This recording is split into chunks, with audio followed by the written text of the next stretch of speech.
આમ આદમી પાર્ટીના ધારાસભ્ય ચૈતર વસાવાએ ડેડિયાપાડામાં યોજ્યો શ્રદ્ધાંજલિ કાર્યક્રમ। પોલીસે કેવડિયામાં મંજૂરી ના આપતા ડેડિયાપાડામાં જ શ્રદ્ધાંજલિ કાર્યક્રમ યોજવામાં આવ્યો।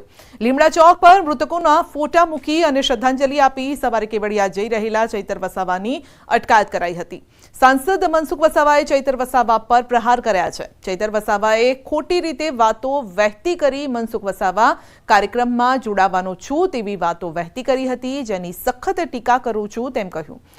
તો મૃતકના નામે રાજકારણ રમી રહ્યા છે, હીરો થવા માંગે છે પણ હવે નહીં ચાલે તેવું મનસુખ વસાવાનું કહેવું છે।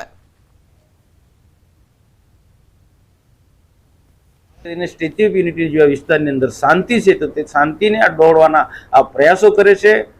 રાજકીય રોટલો શકવા માટે ખોટી પ્રસિદ્ધિ મેળવવા માટેના આ પ્રકારના નાટક કરે છે। આ તો કોઈ પણ સંજોગોમાં આવી રીતના ચલાવીને નહીં લેવાય। એને પણ મારે અપીલ છે ચૈતરભાઈ વસાવાને કે ભાઈ તમારે કાર્યક્રમ કરવો તો તમારી રીતના તમારો કાર્ય અમારા નામ શા માટે ઇન્વોલ્વ કરો છો।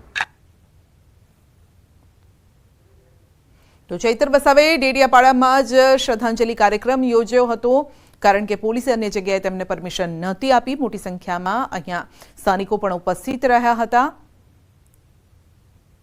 વધુ અપડેટ મેળવીશું સંવાદદાતા દીપક પાસેથી। જી દીપક, નર્મદામાં બબાલ ચાલી રહી છે, જો કે મામલો કંઈક મૃતકોનો જે મામલો છે, શ્રદ્ધાંજલિ આપવાનો આ મામલો હતો અને સવાલ એ છે ગઈકાલે પણ અપડેટ આવ્યું હતું કે તેમના માતા પિતા કહી રહ્યા હતા કે ઘરે આવીને મળી શકે છે, પરંતુ અહીંયા અલગથી આ શ્રદ્ધાંજલિ કાર્યક્રમ રાખવામાં આવ્યો હતો। શું આ રાજકારણ રમાઈ રહ્યું છે તેવા આરોપ જે લાગી રહ્યા છે તેમના ઉપર?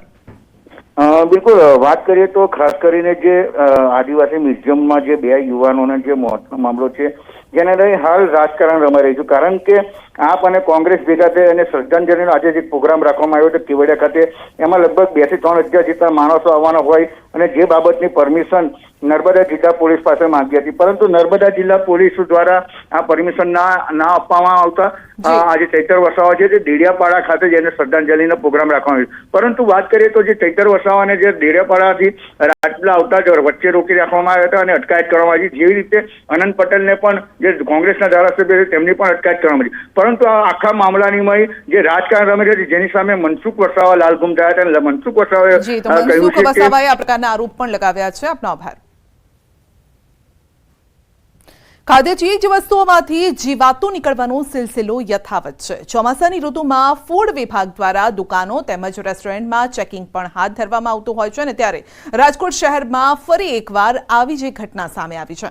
રાજકોટ શહેરમાં નાનખટાઈમાંથી માખી નીકળી છે અને ગ્રાહકે તેવા આક્ષેપ લગાવ્યા છે। રાજકોટના પાટીદાર ચોક પાસે બેકરીમાંથી અશોકભાઈ નામના વ્યક્તિએ નાનખટાઈ ખરીદી હતી, તો નાનખટાઈ ખાતા તેમાંથી માખી નીકળી છે। ગ્રાહકે દુકાનદારને ફરિયાદ કરતા તેમણે ઉડાવ જવાબ આપ્યો તેવો ગ્રાહકનો આક્ષેપ છે। માખી ચોટેલી તમે પાછી દેવાઈ ગયા, તો મેં એમને એવું કીધું કે આમાં માખી ને આવું બધું છે, કે કોઈ એક્સિડન્ટ આવી ગઈ છે, ભૂલ થઈ ગઈ છે કે મેં તો કાંઈ વાંધો નહીં। પછી એમને મેં વાત કરી તો મેં કીધું તમે ગ્રાહક સુરક્ષામાં તો કાંઈ બોલ્યા નહીં ઘડી, કે તો વાંધો નહીં જાવ કે ભૂલથી થઈ ગયું છે કે આમાં એવું થઈ જાય ક્યારેક કે। તો નાનખટાઈમાંથી માખી નીકળવા મામલે બેકરી સંચાલકે ગ્રાહક પર આક્ષેપ કરતા કહ્યું છે કે નાનખટાઈ બદલી આપવા કહ્યું તો ગ્રાહકે રૂપિયાની માંગણી કરી હતી।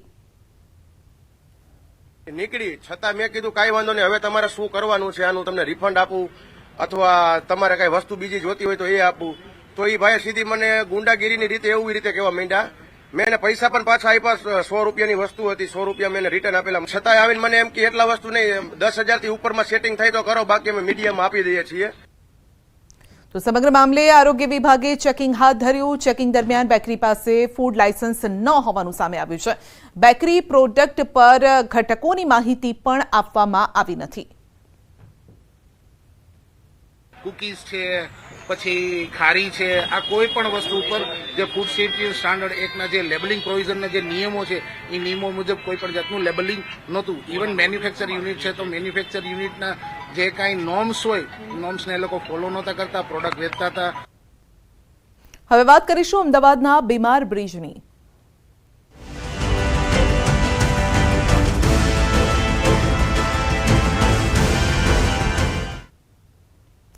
અમદાવાદમાં હાલ એક સવાલ ચર્ચાઈ રહ્યો છે કે શું ખોખલા બની ગયા છે અમદાવાદના બ્રિજ? અમદાવાદના કેટલાય બ્રિજ જોખમી બની ગયા હોય તેવા દ્રશ્યો સામે આવ્યા છે. કેટલાક બ્રિજમાં મસમોટા ગાબડા પડ્યા છે. ચોમાસા દરમિયાન કેટલાક જે બ્રિજ છે તે અત્યારે જાણે કે તૂટું કરતા હોય તેવા પણ દેખાઈ રહ્યા છે. તો કેટલાક બ્રિજમાં તિરાડો પડી ગઈ છે, ગાબડા પડ્યા છે અને બ્રિજના જે સળિયા હોય તે પણ દેખાઈ રહ્યા છે. ક્યાંક સ્ટ્રક્ચર ખરાબ છે, ક્યાંક તિરાડો પડી ગઈ છે, ક્યાંક બ્રિજના સળિયા દેખાઈ રહ્યા છે. દયનીય હાલત છે અમદાવાદના બ્રિજની. અમદાવાદના સોલા બ્રિજના દ્રશ્યો પણ અમે બતાવી રહ્યા છે. તેજ રફતારથી જે ગાડીઓ સોલા બ્રિજથી નીકળે છે પરંતુ જેવી થલતેજ તરફ પહોંચે છે ત્યાં જ અટકી જાય છે.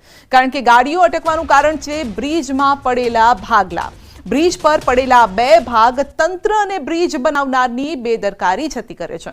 થલતેજ વિસ્તારથી ગોતા ઓવરબ્રિજ પાસે જતા આ બ્રિજ આમ તો કારગર સાબિત થયો છે, પરંતુ બ્રિજમાં પડેલા આ ભાગલા લોકોને થરથર કંપાવે છે. ક્યાંક આ બ્રિજ તૂટીને બે ભાગમાં ન વહેંચાઈ જાય તેવો ડર લોકોમાં છે. વાહન ચાલકો પણ ડરના માર્યા આ રીતે પસાર થાય છે.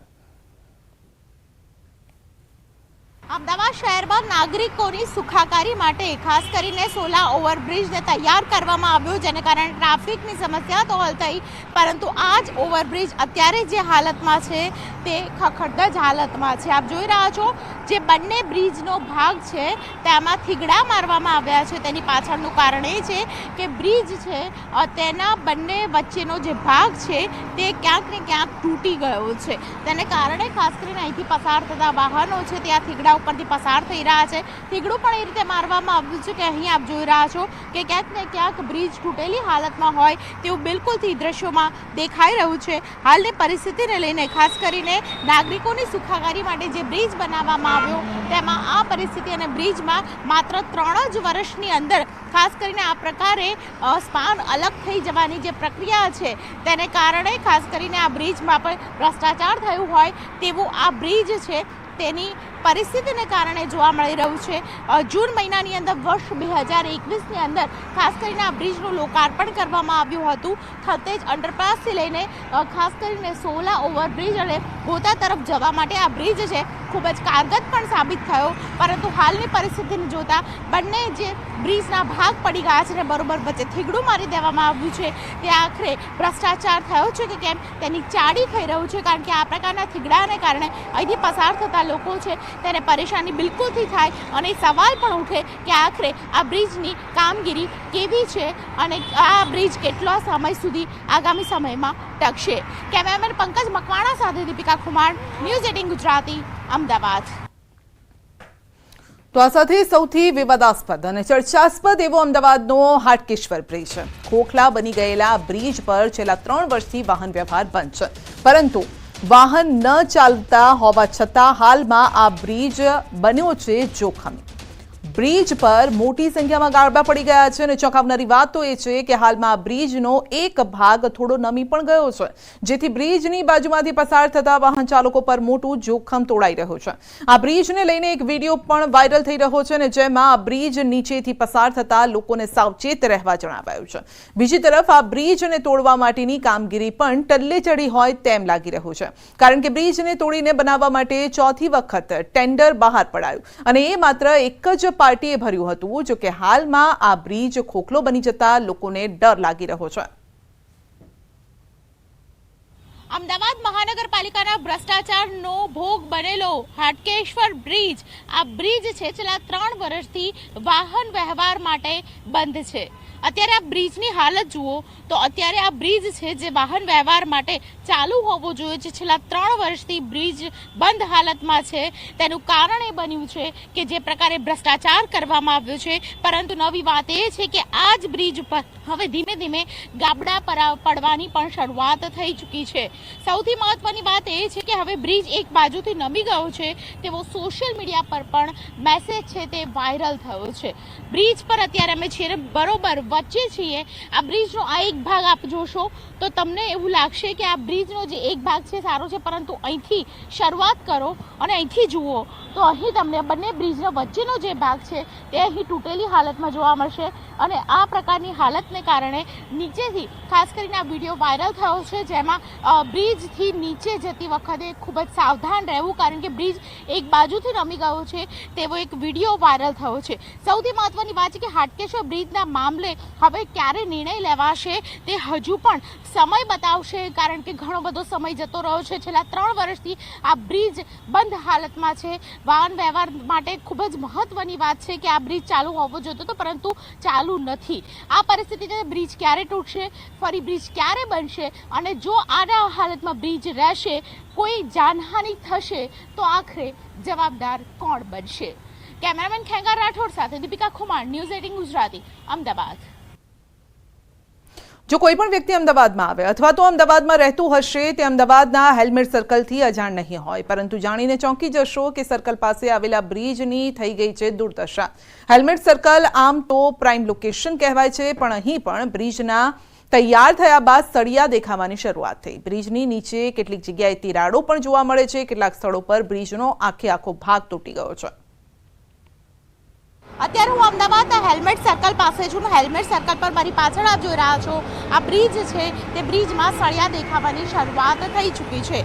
અમદાવાદ શહેરમાં અલગ અલગ બ્રિજોનું ઇન્સ્પેક્શન કરવામાં આવ્યું. તેમાંનો એક બ્રિજ એટલે અમદાવાદના હેલ્મેટ સર્કલ પર પાસે આવેલો આ બ્રિજ છે, તેને આપ જોઈ રહ્યા છો. ખાસ કરીને સળિયા દેખાવાની તેની શરૂઆત થઈ ચૂકી છે. તેને કારણે આ બ્રિજનું ઇન્સ્પેક્શન કરવામાં આવ્યું અને ઇન્સ્પેક્શન દરમિયાન સામે આવ્યું કે તેમાં રિપેરિંગ કરવું ખૂબ જ જરૂરી છે.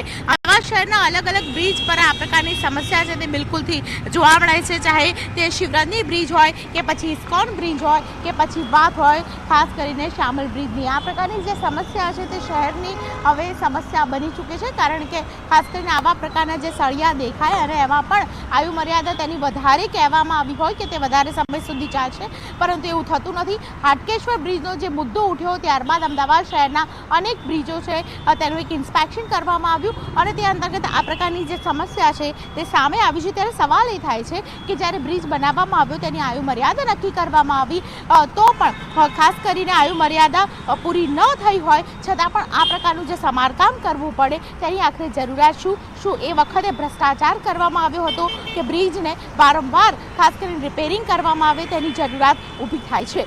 કેમેરામેન પંકજ મકવાણા સાથે દીપિકા ખુમાર, ન્યૂઝ 18 ગુજરાતી, અમદાવાદ. તો આ તરફ અમદાવાદના ઉસ્માનપુરાના અંડરબ્રિજમાં પણ અત્યારે તેના પણ હાલ બેહાલ છે. ચોમાસા દરમિયાન અહીં ખાડા પડ્યા છે, પણ સાથોસાથ વાહનો પછડાય તેવી સ્થિતિ થઈ ગઈ છે. અંડરબ્રિજની અવદશા કેમેરામાં કેદ થઈ છે. અમદાવાદનો ઉસ્માનપુરા બ્રિજ કે જે ખાસ કરીને ખખડધજ હાલતમાં જોવા મળી રહ્યો છે. આપ જોઈ રહ્યા છો એક તરફ બ્રિજ છે તેમાં તિરાડો છે તે પડી ગઈ છે અને તેનું ઇન્સ્પેક્શન થયું ત્યારે ખબર પડી કે આ પ્રકારની તિરાડો જો વધી જશે તો મુશ્કેલી સર્જાશે.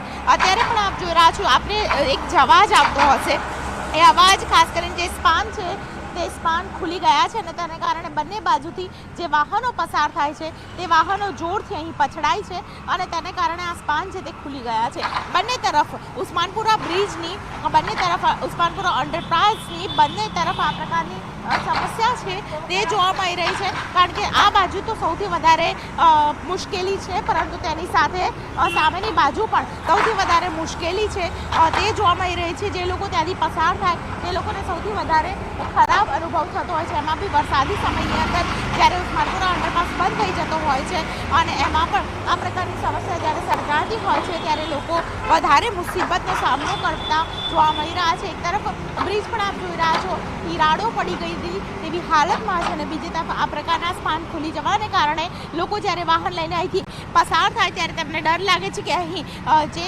પ્રકારે આ સ્પાન ખુલી ગયા છે તો તેને કારણે લોકો ખાસ કરીને પસાર થાય તો શું તેમનું વાહન અહીં નીચે પડી જશે કે કેમ? કારણ કે એ પ્રકારની સમસ્યા છે કે અમદાવાદના અંડરપાસમાં જોવા મળી છે અને તેને કારણે તંત્રએ આ વિશે વિચારવું ખૂબ જ જરૂરી છે. કેમેરામેન પંકજ મકવાણા સાથે દીપિકા કુમાર, ન્યૂઝ 18 ગુજરાતી, અમદાવાદ. મિહિર પટેલની બનાસકાંઠા કલેક્ટર તરીકે નિમણૂક કરાઈ છે. અમદાવાદ ડેપ્યુટી મ્યુનિસિપલ કમિશનરની બદલી કરાઈ છે. ડેપ્યુટી મ્યુનિસિપલ કમિશનર મિહિર પટેલની બદલી વરુણ કુમારની જગ્યાએ કલેક્ટર તરીકે મિહિર પટેલ કામ કરશે.